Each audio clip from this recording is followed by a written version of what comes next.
কথা কোটি কোটি নারীকে জাহান্নামে নিয়ে যাবে। হাদিস থেকে বলছে, এই সামান্য একটা বাক্য।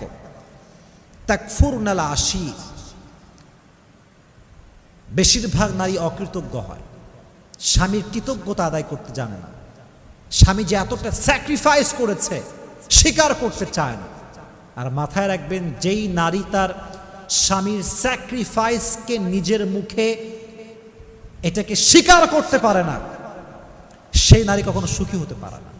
আর যে নারী কথায় কথায় বলতে পারে আমি ভালো আছি, আমার স্বামী আমাকে ভালো রেখেছে, আমি আলহামদুলিল্লাহ ভালো আছি, তার পুরো জীবনটাকে সুখময় করে দেয় একজন, তিনি কে?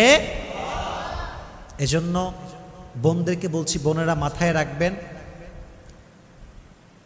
স্বামী হচ্ছে এমন একটা জাত, স্বামীরা সবসময় মুচকি কথার মুচকি হাসির পাগল হয়, আর মিষ্টি কথা